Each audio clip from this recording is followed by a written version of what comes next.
Hello. Uh, really wish I could have started this next video with rather good news which I had planned for the past week, mainly about the website and my projects, which I've been keeping quite secret. And I will until next Wednesday. So basically, hard to even know what exactly to say and where to begin, and what even to really still comprehend exactly what happened.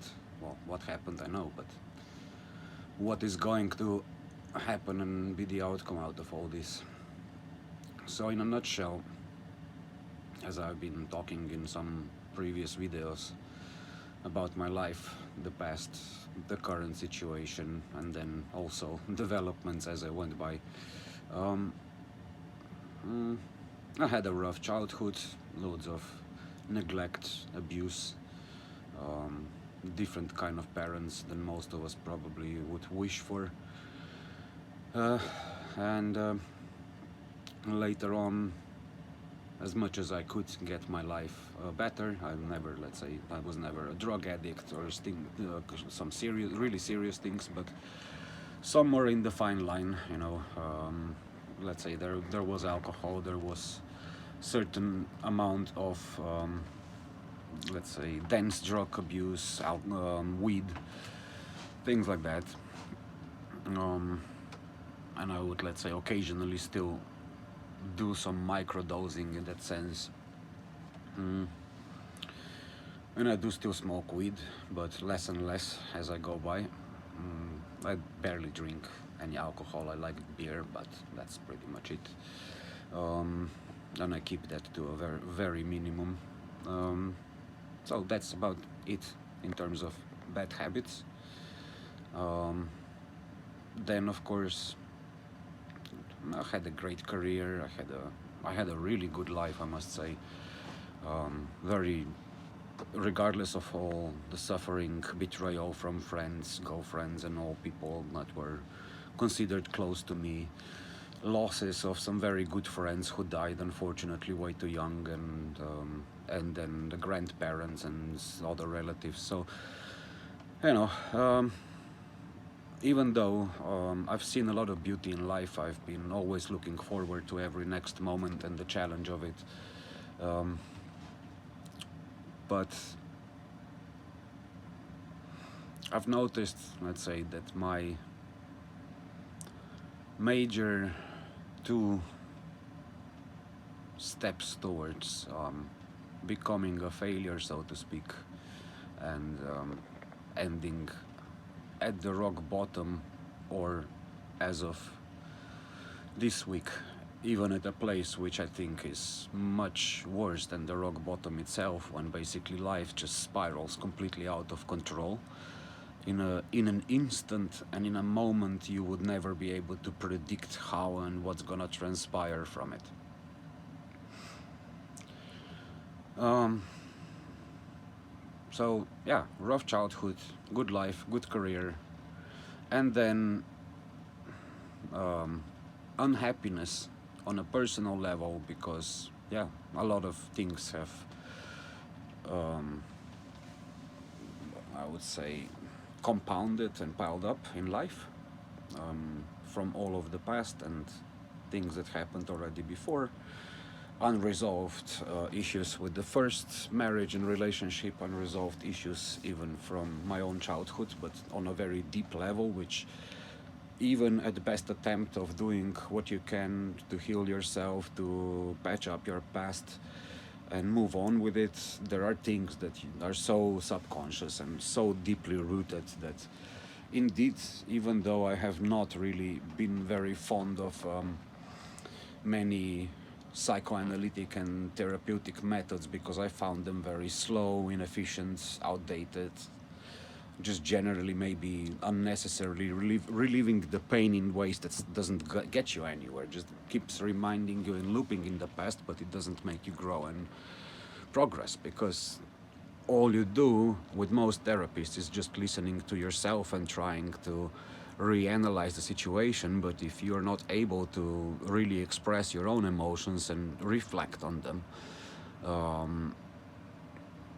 and just stop analyzing, actually be the observer and see what and hear yourself, what you actually needed to hear and what you needed to say, then that's actually much, at least in my experience and my opinion, way more efficient. And if you do have a really good therapist who is thinking out of the box, accepts you as a different, more challenging person, all of these things, and gives you the opportunity so you can dig together with their help through your own truth, it does really help. So there's no taboo and there's no shame in admitting that you need help and going to find help and do it. Yeah, it's actually really great, and I'm very grateful and thankful to my therapist for his work and his openness and honesty with me, which is great.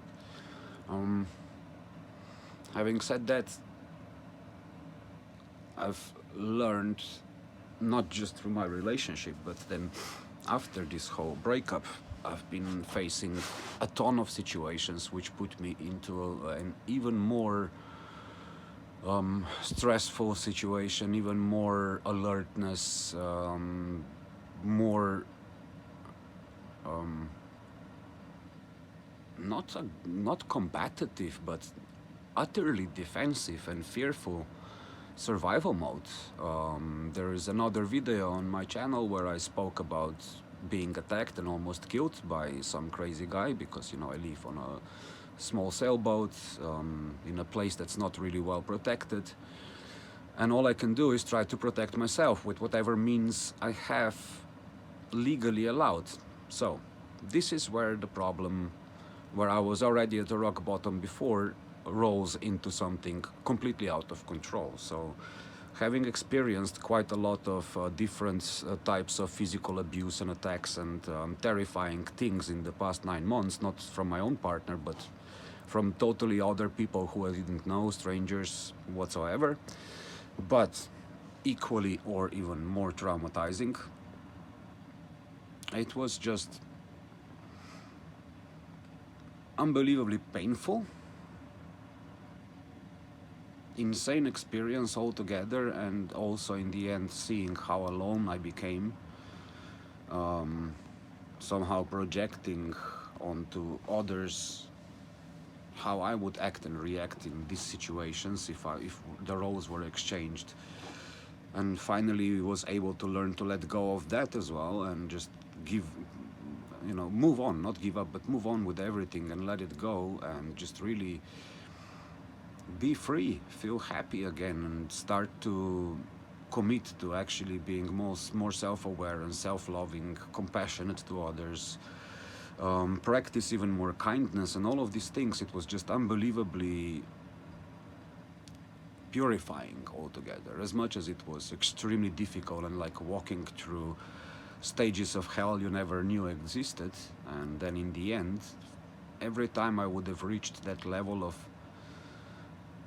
touched the surface of freedom and happiness and start to feel what I want to do next with it, and really get joyful, not excited, but joyful about the here and the now, and setting the very small steps for the future. So let's say what I'm gonna do next day in the next week, because that's pretty much as far as how much I can plan right now. Yeah, it just felt really great. So Tuesday the 21st, I had an appointment with the municipality and the social workers team lead, which from another short video I published, was obviously not expected to go well, or at least not to go in a very constructive tone, at least to begin with. But to my surprise, it was rather really pacifying. It was very constructive. I felt amazingly good, and then in the end also surprised with finally them offering to help intensively, and either my whole family or also me as an individual, because that's what they refused to do before and said that they are not responsible. They now changed the story around and said that they would help. And I was really, now at this stage, I returned home feeling extremely grateful, very happy, and just free. So that meant that regardless of another level of tension, misunderstanding, and disillusionment about my ex-partner in terms of how much they actually care and how what they speak, what they say, and what what their own actions are actually telling and saying for themselves without me having an opinion about it. So that of course was hard, but because my life appeared to be turning out now finally into a balanced, happy, more stable environment, even not, I'm not talking about my own environment, or just how it felt, there was, to my knowledge at that point, nothing else left that could prevent my happiness now from further developing and all of this, and nothing. I did not even subconsciously have any expectations for anything bad to happen anymore. So of course, Wednesday was kind of like a special date. Even though I'm not obsessed with numbers, it had kind of combined the three of my lucky numbers in the same date. So I decided that would be the day I launch my website and announce it to people, make it available and share about my project, and just basically at least gather the first initial feedback to see how I can start really making this long dream that I was planning and envisioning in my mind for a very long time. How could I put it together and see how people can also get involved and help me make this as good as it can be and making it better every day. So that was basically what I was working on. I woke up that day, got my really healthy breakfast, had the coffee, I was really cheerful, happy, and then I basically went, opened the laptop, and I started to do what I set to do for that day. It was a really nice, calm day, a little bit of sunshine, which is quite rare in this month in the Netherlands, and also quite warmer for that moment. Which meant the water was extremely calm. The boat itself is not moving unless there's some wind, but there was no wind at that point. So I kind of knew when I was on the laptop and something sounds like a person or maybe a dog or whatever, but something heavy jumping on the boat. And given that, like I said before, I'm in a quite exposed situation. That guy who did attack me and almost got me killed in that process has returned more than a couple of times again, luckily without any heavy incidents, but still it scared me just the same nonetheless. And I did try to contact, well, I did contact the police each and every time on those incidents. And I was also really thinking very deep and extensively about the most efficient, not dangerous, yet very efficient way to protect myself from any kind of attacker should anything like that occur again. Seeing now what actually happened as a consequence, I see that this was an extremely stupid idea, and not just because of the severe potential punishment I could be facing, but also because of the potential danger that I could be imposing just on myself as a consequence. So what happened? This jump on the boat, I looked out the small window here, which you can see behind me there through the curtains, and I see a pair of dark pants indeed stepping off my boat. I open the hatch over there and I poke my head out. yeah, of course, I wasn't going to immediately react with some aggression or anything like that, but I was mildly annoyed and surprised because I saw this guy walking off my boat, um, like a man, African origin, tall. I don't know how I would say, probably about as tall as I am, a little bit stronger stature, kind of funny looks in terms of the clothing and the looks. He looked a little bit almost like a pimp, so I kind of even found it funny. So I giggled at that first, but I still said, dude, what's up? I think you were on my boat. What's going on? What's going on here? This is kind of like the only place I've got my private property. So I would appreciate if you explain yourself. Something like that in the line. I won't say that this is now exactly what I said, because you know how it is. You can't remember always to the point what you say. But definitely the context and how I felt and how I acted and reacted to everything that happened. The guy immediately starts raising his voice, and I'm like, hey, oh, hold on, yeah? Like, please keep your distance because I don't feel safe. I was already attacked here before, and don't approach me too close. His comment to that was, I don't care. I can be wherever the f I want, and I can stand wherever the f I want, and continued to yell something. I wasn't really interested, so I obviously slightly raised my voice as well and said, "Look, buddy, I told you this is everything I've got. It's my private property. Just don't come too close to me. I don't feel safe. I really don't. I feel threatened by your loudness and everything you're imposing right now. Just please go away." And the guy continues to yell, and the guy continues to come closer. So approaching me already at a very unsafe distance, I would say probably about a meter or 3 feet away from my head, but him standing at a position where he could have jumped or maybe kicked me in the head quite easily and quickly. So that was definitely not the position I wanted to be in. But because he was already standing so close and I could not just climb out of the boat anymore, I couldn't see any other alternative, and then I decided to say the next things. I'm sorry, buddy, but you must know at this point I'm really uncomfortable, very unsafe, and I am armed for self-defense. So I didn't mention what kind of self-defense I have in mind, and also how I'm armed. It could have been a stick, it could have been, I don't know, screwdrivers, whatever. It could be also a fire extinguisher, which I could just use to spray in him, whatever it is. However, for me, not having much of choice in, let's say, here in Netherlands, things like pepper spray or anything like it is strictly forbidden.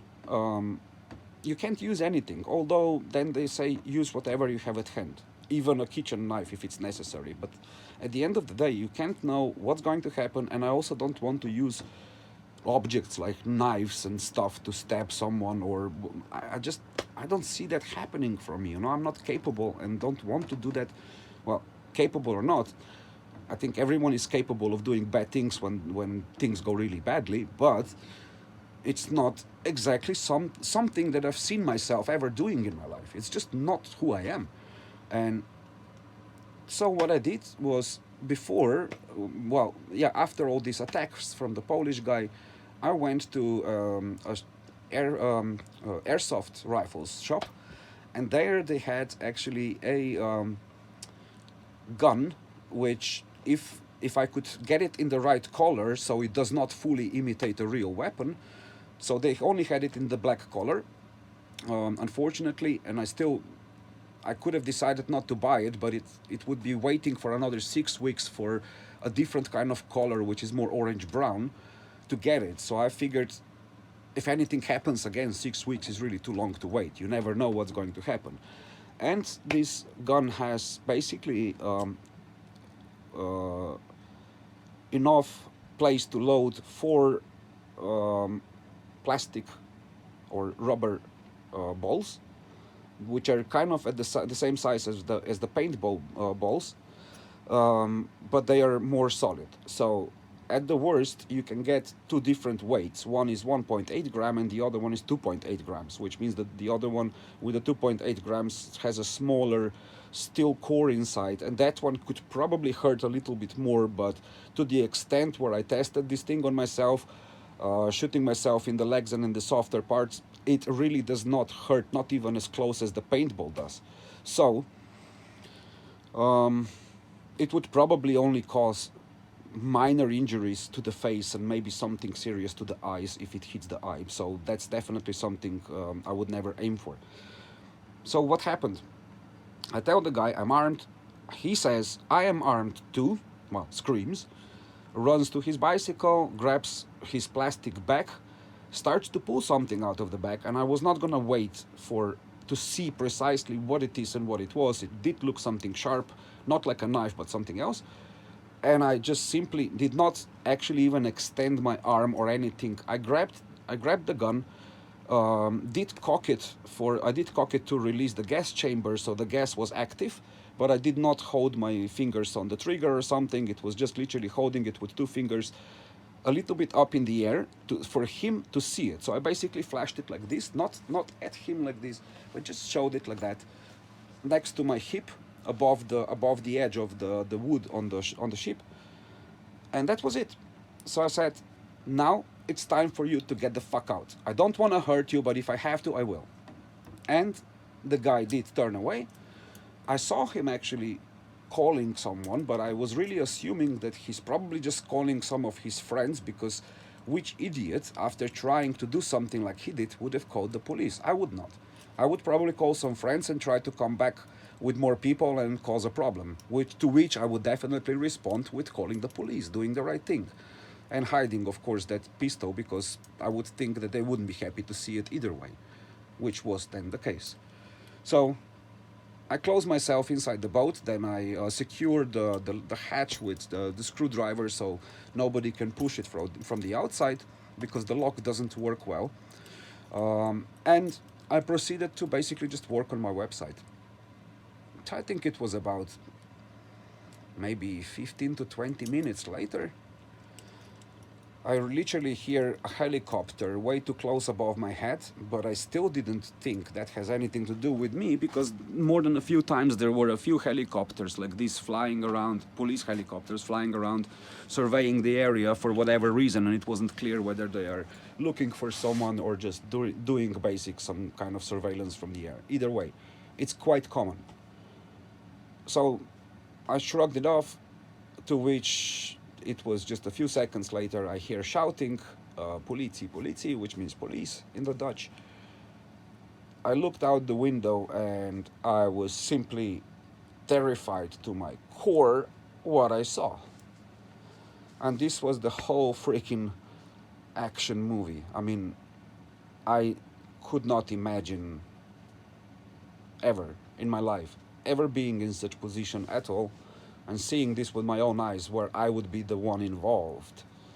So basically I looked outside and I see a SWAT team, 4 special officers looking at me just behind the tree right next to my boat. Basically I look around, I see like a lot of police everywhere across the canal, everywhere. They basically cordoned the whole area off. Many cars and the helicopter above the head, and of course I immediately knew that I should not do anything stupid, like even try to grab my phone and start filming or whatever. Just hands up, get out really calm and tell them I'm not armed and I'm not dangerous, lift everything and just do what I say. It was brutal. And yes, I told them what the whole situation was about, and I didn't threaten anyone, and I did not want to threaten, that I actually felt really scared and threatened because of all the circumstances that happened before. But we all know the police don't care about your story and your circumstances. They just have to do their job, which is perfectly fine, and they did it rather well, with some minor nuances in terms of how some other police officers do not show any compassion, but rather the opposite, and they want to, in their own words, make you burn, because you have to, whether it's an honest mistake or not. I honestly wasn't really fully aware, not also well informed of any of the potential legal consequences of what it could mean of having such a firearm, as they say, and a very unluckily also really resembles an actual real weapon and some model I've never heard about, which is even makes things even worse. And stupid of me, of course. I admit this is, I mean, really, really incredibly stupid because at the end of the day, I obviously came across all other thoughts, looking at myself and thinking like, the worst stuff that could have happened here is also that I flash that gun, he pulls out his real one and shoots me. That would be, even though he probably is the kind of the guy that deserves this kind of fear and the fear of spending a long time in a jail himself as opposed to me. Yeah, I just see now that this was really incredibly unthoughtful course of action from me, indeed. And I guess whatever comes at me for this, I'm gonna have to take the consequences and responsibility full on. And I can only pray now for forgiveness and mercy. Um, yeah, it was stupid. Even though I could justify the actions, of course, I never wanted to harm anyone. I would never have pulled the trigger, even if I had to, probably, all this kind of stuff. It's just, it was never on my mind to actually use it. You know, I shot it once at the rats here when they're running on my boat, and I saw it can't even injure a rat, so it's pretty useless to be honest, and it was just a waste of money. But at the end of the day, it does make a bit of a bank. It's a very good scarecrow, so to say, and gives you maybe an chance of an opportunity of escaping the deadly and dangerous situation. That was all I actually had it for. Not even to deter an attack, because at the end of the day, most of the attacks would not be deterred with this. That's it. That's a fact.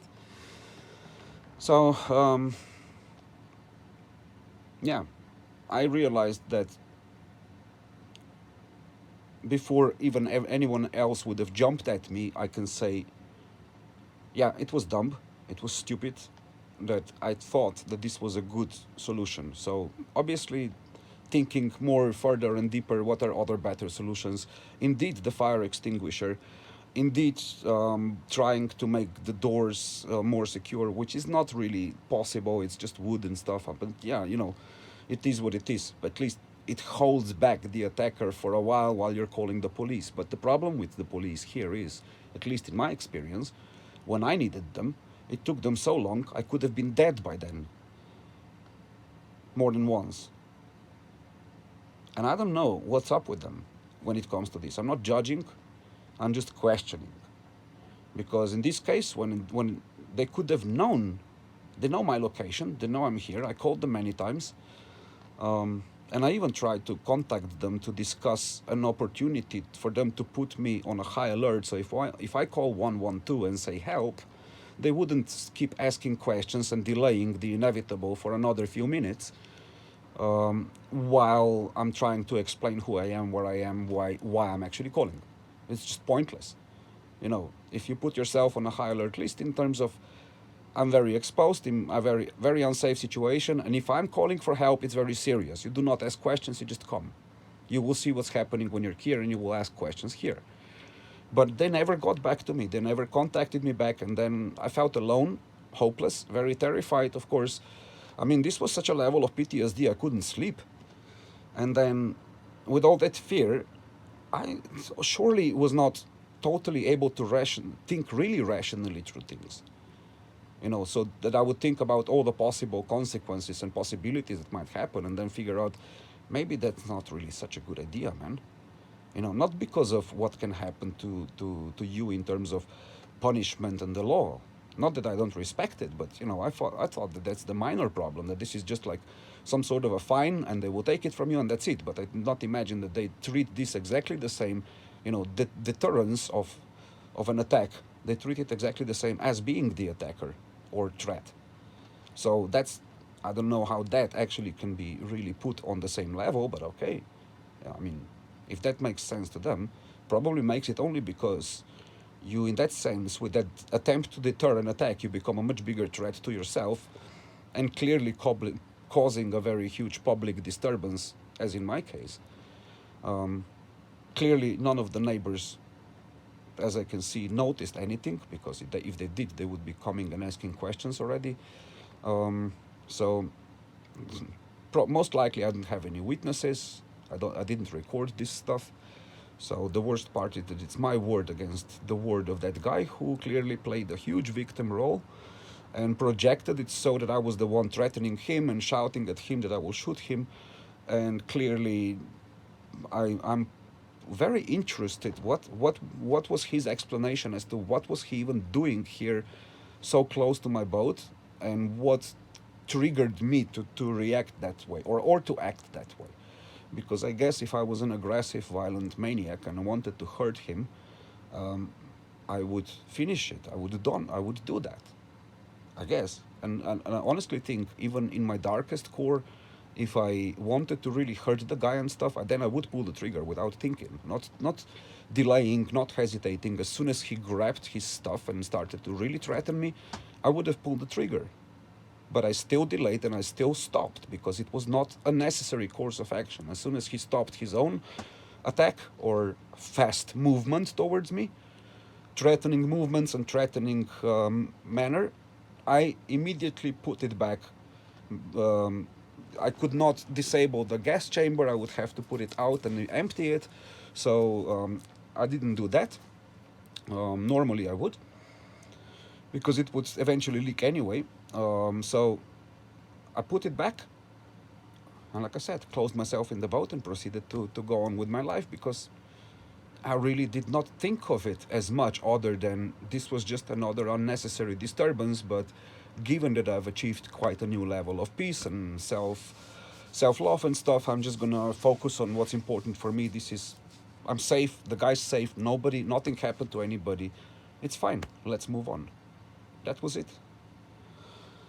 Oh my God, what can I say? I hope that this story is kind of like a lesson for many people that would think about these kind of options as a very good and valid, although not very legal, type of self-defense. No, don't. If you have any kind of other chance of either locking yourself in, or finding an escape plan, whatever, try to do it before. In by chance I'm exposed, I don't have anywhere to run, it's just a boat with one exit only. It's very difficult. I'm strategically in a very bad position, whatever the case. But yeah, I've been instilling a little bit too much fear for my own protection in that sense, because that could have really, really led to many other different situations that nobody wanted to probably for them to happen. And I'm sure they're right. They are right, for sure. And what can I say? As much as I could find a lot of justification for my actions, it wasn't right. It was very dangerous. It was not really well thought through. And now I see that, let's say, even if I had somewhere to running from this is most likely not a very good option, and it will make things even worse, given that I've got kids and I want to be close to them and I want to be there for them, because they need at least one stable anchor in their life. So I don't know. Now I'm at a part of the story where how this will develop and the outcome of it is totally and utterly out of my control. I've definitely extremely fast learned even more valuable lessons than I thought that I could have already learned from everything. Reflecting on the relationship, on the narcissism and codependence, aggressive behavior, and I mean that aggressive by verbally abusive, mentally abusive, psychologically manipulative, all these kind of things. And many of those I am guilty of myself, like gaslighting, in terms of pretending that I wasn't caught lying when clearly I was, or even not clearly. Some of the things weren't told to me and expressed, and they were clearly a manipulation in themselves, but not. And because I didn't know what was going on, I wasn't really trying to manipulate, but it was an avoidant attachment issue, which I had in terms of, and I learned that as a kid as well, trying to avoid trouble from parents and their own abuse and neglect by lying, as in white lies. So you tell the half truths. You tell something that is not really a lie, but it's still a lie. So it was always about how much I smoke, when I smoke, and whether I'm hiding that fact or not. Of course, through the time, I learned that neither lying nor telling the truth would have changed how the person reacts. So I was helpless in that sense. But even into the face of that, I still changed around and stopped lying and hiding about it in that manner that it would be like if I did hide it, then I hid it really rather well enough so I could knowingly just avoid the conflict and process whatever I can later. But yeah, it was very challenging even when we already had the help of couples therapist. So unfortunately, at that point, my own truth, as in what I feel and how I feel about all of the things and why I feel that way, was still not clear to me.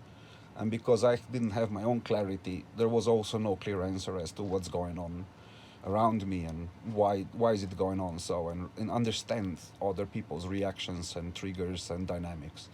So it was yeah, wild to say the least and put it nicely. But yeah, it led me to ultimately realize that even though fact is that in this situation with the SWAT team and all this projection of victim role and the from the actually aggressive person who came to, I don't know what was his motivation because he never made it clear, but I guess his motives were not exactly really honest to begin with, given that he started with yelling, swearing, and all of that stuff and behaving very erratic. And I was really calm to all that until even when he became quite somewhat of a threat, I was calm. I was not acting in any way as panicked and fearful as I was with as I was when the Polish guy attacked me, because that was different. That guy actually already got to me and threw a few punches. I started to defend myself, and then after that, he got a really heavy piece of the old, massive metal table and swung it at my head, missed by very little. So, yeah, my fear was really, really, unfortunately, in this case, very justified because not long after that guy reappeared again at 5 o'clock in the morning someday, but quickly ran away, realizing that I was actually awake. Um, then, soon after that, when I actually was able to call the police again, but him and the other woman disappeared too quick. So him and another woman appeared, and they were threatening again, basically pretty much at the same, maybe further distance, but it was just as scary as with this guy now. Um, well, more because it was two of them, and even the woman was acting like as in she wants to fight. Um, yeah, it was scary because I still was not feeling strong enough to defend myself and prepared and safe enough. Well, with that little stupid pistol, I felt safer enough, but yeah, just to a point of like what I can do, but never thought about of really of what can also happen to me or to anyone else. So yeah, it's gonna be a bit hard for the next 2 months, thinking, well, or trying not to think what can happen now out of this, other than I've realized I definitely have to make some extremely radical changes for myself to achieve and attain the kind of level of peace when even if asteroid is coming down on Earth, I would still probably just take it with a joke and smile about it. So yeah, let's say one of the jokes, because my toilet is not really working well at the moment on the boat, um, would be if anybody comes now, tries to break in and take my stuff, even though it's everything I have, and it's not about the stuff that it means a lot to me, but when this is all I have, like the broken laptop that I have is the only window to my opportunities for work, communication, blah blah blah blah blah. The phone is not working really well. It's the best thing it's worked for. It's recording this kind of videos because everything else is too slow already on it, and the front glass is a little bit cracked. So hey ho, um, yeah, that's all I've got, and it's everything I have to actually be able to survive with it. So if anybody comes and tries to take this kind of stuff, I'm gonna open the door, say, please take everything you've got and just leave me the sleeping bag and my pillow. And on the way out, please, would you also clean up the shit from my toilet and take it with you because I'm too lazy to do it. So there you go. Finishing this with my nasty joke. Um, I can't say that I hope anyone has enjoyed watching this video, but I do hope and I wish that anyone has got any good lessons from it, like whatever you could get from it yourself, and that you probably, if you're finding yourself in similar situation, especially let's say if you're in an abusive relationship, whoever you are, man or a woman or whatever it is, if you tried to set your boundaries already and the people are just reacting more and more violently and aggressively at you because of it, please get out. Don't hesitate anymore. I know what you mean. You love them. You really would like to do the best. Then it's your obligation to keep the family together, blah, blah, blah. I was attached to the actual notion and the love for the family more than her. And it still destroyed me. Financially, emotionally drained me. Psychologically, it caused me more trauma and I guess some kind of work to do on myself more than I ever needed before and imagined I would have to. And although I'm grateful for that because now I see how important that was even before, and even more now how important it is at this point and this situation. So yeah, please, what you can do me as a favor and make yourself happy is stop living in a denial with your own feelings about who you are, what you do, what's happening to you, and how responsible you are actually yourself for all of that, and just free yourself. Start working on yourself, do whatever you can. It's gonna hurt, I promise you, but the pain is worth it. So, yeah. Hard lessons, people. Rock bottom is not everything where you can land. It can go and spiral so much harder out of control. So be careful, please, what you do. Really think it through. Take the break, take the pause. Look after yourselves, love yourselves, and yeah, don't exaggerate on anything really. Not even joy and happiness. Just stay in the center. It's perfectly fine and calm. Thanks for watching. Bye.